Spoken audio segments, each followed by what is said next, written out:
Hi everyone, Happy New Year. My year sort of ended and started with a bit of a bang. I'm sure a lot of people here saw this, an interview I did with Inside Quest, and one of the questions he asked me about millennials, somebody had taken that answer out, put it on YouTube, and then somebody else put it on Facebook, and it kind of went bonkers. It broke the internet for a day there or so. So totally surreal.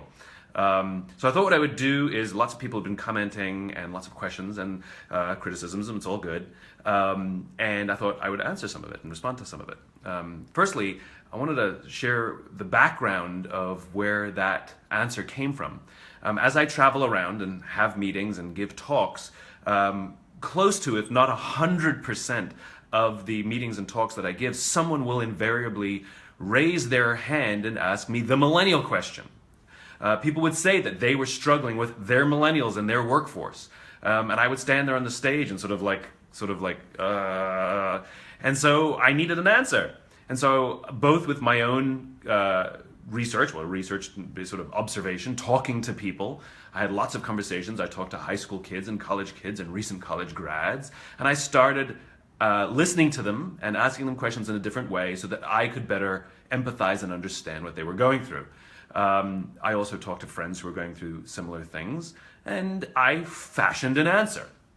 And when I started sharing this answer, I got some amazing responses. First of all, the millennials who were sitting in the audience would nod their heads, and it was really kind of intense for me because they would come up to me afterwards and say thank you. They no longer felt it was them. They no longer felt alone, and they thought that some of the issues that they were dealing with struggling with relationships or depression, they thought it was them. And it allowed them to take a huge weight off their shoulders that they could actually ask for help, which quite frankly was really, really inspiring. So the background of the whole answer to that question came from the fact that I needed an answer. Apparently it was bugging people. And I think that's one of the reasons it sort of went so viral as well, like people asking this question. Now, I have to say I'm really proud with the fact that it has touched a nerve. I've been hearing from friends and from strangers that they're putting their phones away more often when they go out with their families, with their friends. We've had some emails that people are now banning cell phones in conference rooms, which is just wonderful. In fact, just this morning, I heard from a dear friend who he now turns his phone off at 7 o'clock at night, which I love. And if somebody wants to get hold of him, they can call him, which is wonderful. Call him at home. In other words, it's having an impact, and I'm really proud of that. Even amongst my own friends, I find that we're more sensitive to each other bringing phones to the dinner table or to a conference table. Now, of course, this is much bigger than cell phones. This is about relationships. And that goes to the next point. I think some people were very angry that, or at least concerned, that I left took millennials off the hook. That I said to them that that it's not their fault. And the fact of the matter is, that's true.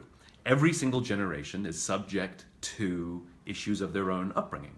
For example, can we really hold it against those who grew up in the Great Depression that they were a little more miserly than the rest of us, a little more penny pinching than the rest of us? I mean, they grew up in the Depression, for heaven's sakes.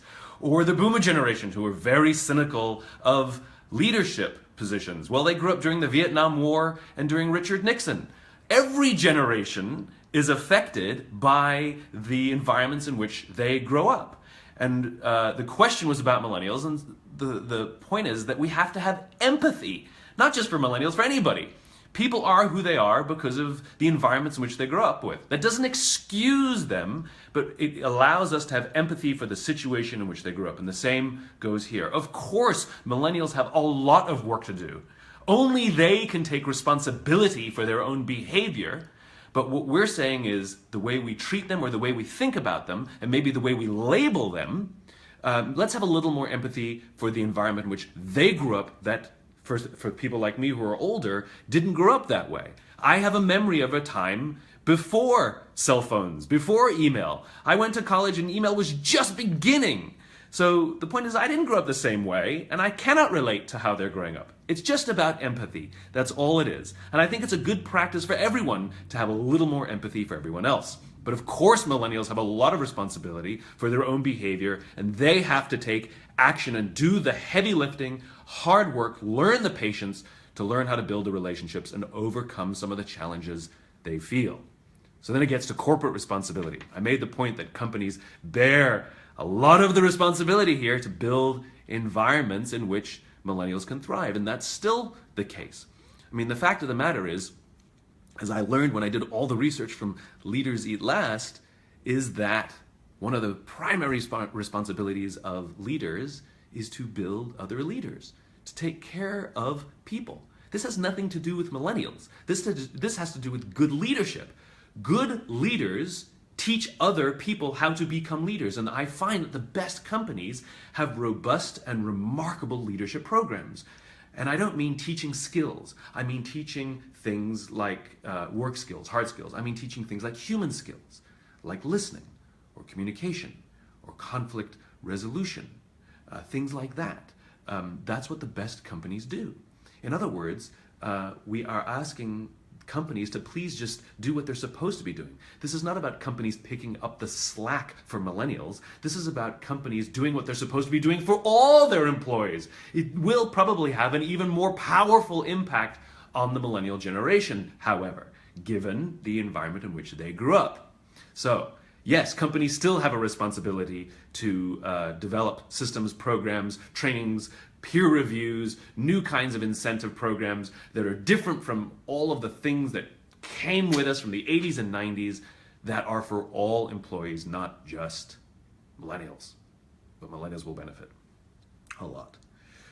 So finally, I have to say, and I think some people have probably heard me say this before, I joke that the bookshop has an entire section called self-help, and it has no section called help others.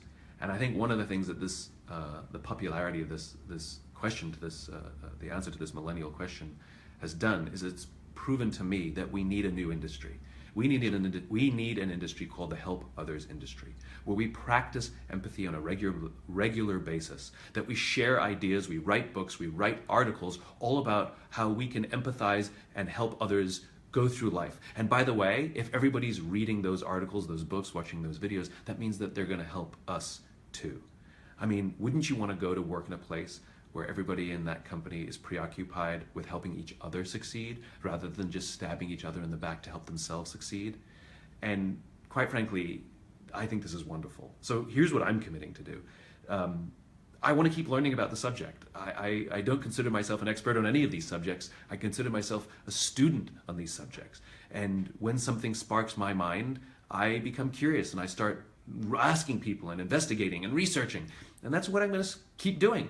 So as I have more ideas, as I have more to share, as I learn more, I'll pop up on one of these every now and then, or write a blog or something, and I'll share whatever I know for the good benefit of all of us. And please, please, please keep writing in. Email us or post on Facebook. Tell us what you're learning. Tell us some of the experiences. If you have a criticism, absolutely give it to us, but make it constructive, please. Help us what we can learn. This is all about all of us trying to make our world, our companies, our populations better. That's what it's about. This is about all of us. We can all take responsibilities for ourselves, and we can all help others take responsibility for themselves also. So let us work together. Let's be the catalyst for building the help others industry. What a wonderful way to start the year. We're going to build an industry together. Thank you very much, and I will probably do one of these again soon as I keep learning. So yeah, thanks very much, and thanks for helping me spread the message. I can't tell you how powerful it's been the past few days, and it's going to be an amazing year. Happy New Year, everyone.